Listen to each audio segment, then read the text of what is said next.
வரலாற்றில் இன்றைய நாள்.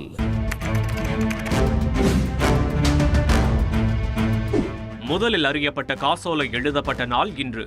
1659ஆம் ஆண்டு பிரிட்டனில் 400 பவுண்டுக்கு முதலில் காசோலை எழுதப்பட்டது.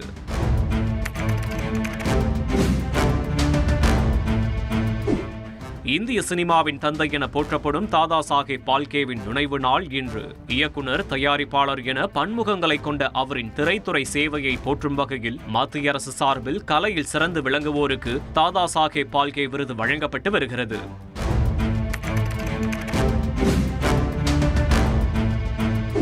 வடகொரிய இரண்டாவது சுப்ரீம் லீடரான கிம் ஜோங் இல் 1941ஆம் ஆண்டு இதே நாளில் பிறந்தார். இவரது மகனே தற்போதைய சுப்ரீம் லீடரான கிம் ஜாங் உன் ஆவார்.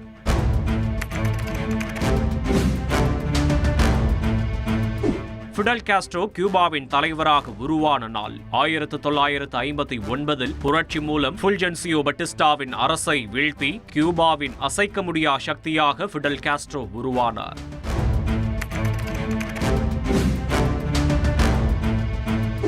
அமெரிக்காவில் அவசர உதவிகளுக்கான 911 என்ற எண் 1968ஆம் ஆண்டு இதே நாளில் அறிமுகப்படுத்தப்பட்டது. இதன் மூலம் காவல், மருத்துவம், தீயணைப்பு உள்ளிட்ட அனைத்து அவசர உதவிகளும் எளிதாக மக்களை சென்றடைந்தது. இதை பின்பற்றியே இந்தியாவில் 108 கொண்டுவரப்பட்டுள்ளது குறிப்பிடத்தக்கது.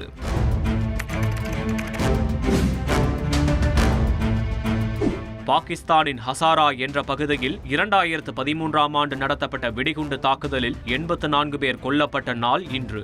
இந்த தாக்குதலில் 190க்கும் மேற்பட்டோர் படுகாயமடைந்தனர்.